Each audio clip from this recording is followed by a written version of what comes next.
सुप्रभात बच्चों, आज मैं कक्षा 10वीं को क्षितिज काव्य खंड से सूरदास जी के पद कराने जा रही हूँ। तो पद पढ़ने से पहले हम कवि का परिचय जानना चाहेंगे। सूरदास जी को हिंदी साहित्य का सूर्य कहा जाता है। उनका जन्म सन 1478 में रुनकता या रेणुका क्षेत्र में हुआ। कुछ विद्वान उन्हें दिल्ली के पास सीही नामक गांव का मानते हैं। यह प्रसिद्ध है कि वे 6 वर्ष की अल्पायु में ही विरक्त हो गए थे। उन्होंने मथुरा और वृंदावन के बीच गऊ घाट नामक स्थान पर निवास बना लिया था। वे विलक्षण गायक थे, अद्भुत गायक थे। उनकी ख्याति प्रसिद्धि शीघ्र ही दूर दूर तक फैल गई। उसी से खींचकर महाप्रभु वल्लभाचार्य उनके पास आए और उन्होंने सूरदास को अपना शिष्य बना लिया तथा श्रीनाथ के मंदिर में भजन कीर्तन के लिए नियुक्त कर दिया। सूर जन्मांध थे। जन्मांध जन्म से अंधे थे या बाद में अंधे हो गए, इस बारे में विद्वानों में मतभेद है। मतलब उनमें एक मत नहीं है। वास्तव में उन्होंने अपने पदों में यमुना का किनारा, कदम्ब का पेड़ और रंगों का जैसा वर्णन किया है, उसे देखकर उन्हें जन्मांध नहीं कहा जा सकता। सन 1583 में पारसोली में उनका देहांत हो गया। उनकी 3 प्रामाणिक रचनाएं हैं: सूर सागर, साहित्य लहरी और सूर सरावली। सूर सागर उनकी कीर्ति का मुख्य आधार है। सूरदास मूलतः भक्त कवि हैं। उनकी भक्ति में कहीं वात्सल्य की झलक है तो कहीं श्रृंगार की झलक है। श्रृंगार में भी उन्होंने संयोग और वियोग दोनों का मनोरम वर्णन किया है। आचार्य रामचंद्र शुक्ल लिखते हैं, श्रृंगार और वात्सल्य के क्षेत्र में जहाँ तक सूर की दृष्टि पहुँची, वहाँ तक किसी और कवि की नहीं।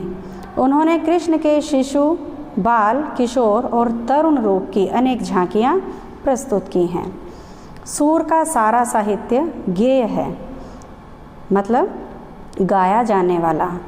वास्तव में उनके पद गाने के लिए लिखे गए हैं। उनमें संगीत और साहित्य का अद्भुत मेल हुआ है। सूर जितने अच्छे गायक हैं, उतने ही श्रेष्ठ कवि भी हैं। इस कारण सूर के समानांतर दूसरा कवि दूर दूर तक दिखाई नहीं देता। उनके पद सीधे हृदय को छूते हैं। सूरदास जी की भाषा ब्रिज है।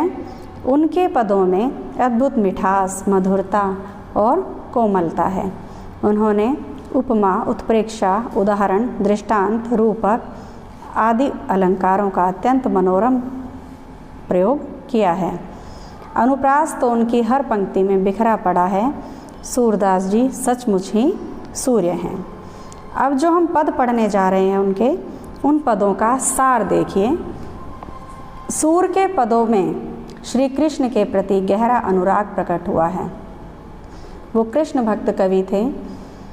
कृष्ण वृंदावन छोड़कर मथुरा चले गए हैं। गोपियाँ उनके वियोग में व्याकुल हैं। वे कृष्ण के मित्र उद्धव का प्रेम भरा उलाहना देती हैं। कभी कभी वे उन पर व्यंग्य करती हैं, कटाक्ष करने लगती हैं। अब पहले पद में गोपियाँ उद्धव से क्या कहती हैं जब उद्धव कृष्ण का संदेश लेकर आते हैं कि तुम बड़े सौभाग्यशाली हो जो प्रेम के चक्कर में नहीं पड़े हो। तुमने कभी कृष्ण के प्रेम का स्वाद नहीं चखा है। ये तो हम ही मूर्ख हैं जो उसके प्रेम में ऐसे लिपट गई हैं जैसे गुड़ से चींटी लिपट जाती है। दूसरे पद में गोपियाँ कृष्ण को निष्ठुर कहती हुई उद्धव से कहती हैं कि हमारे मन की आस मन में ही रह गई है। जिस कृष्ण के आने की प्रतीक्षा में हमारी सांसें अटकी हुई थी, वहीं से योग साधना का संदेश सुनकर हम बहुत निराश हो गई हैं। हमसे कृष्ण के वियोग में धैर्य नहीं रखा जाता। तीसरे पद में गोपियाँ कहती हैं कि कृष्ण उनके लिए वैसे ही जीवन का आधार हैं जैसे कि हारिल पक्षी के मुंह में तिनका। वे दिन रात कन्हैया का नाम रटती रहती हैं। उन्हें योग का नाम कड़वी ककड़ी के समान कड़वा प्रतीत होता है। योग मार्ग तो उन्हीं के लिए ठीक है जिनके मन में कृष्ण के प्रति प्रेम नहीं होता, जो कृष्ण से प्रेम नहीं करते। अब चौथे पद में गोपियाँ व्यंग्य करती हुई कहती हैं, लगता है कृष्ण हमसे राजनीति खेल रहे हैं। वे चतुर तो पहले ही थे, अब राजनीति के दांव पेच भी सीख गए हैं। पहले ऐसे लोग राजनीति में होते थे जो जनता की भलाई के लिए भागे भागे फिरते थे, लेकिन अब तो वे नीतिवान खुद भी अन्याय करने लगे हैं।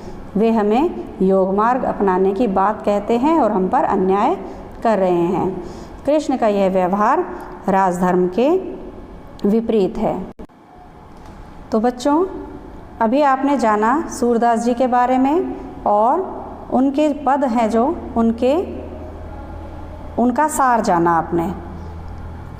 अगली वीडियो में मैं आपको सभी पदों की व्याख्या बताऊंगी, तो आप ध्यानपूर्वक दोनों वीडियो को देखेंगे शुरू से अंत तक। धन्यवाद।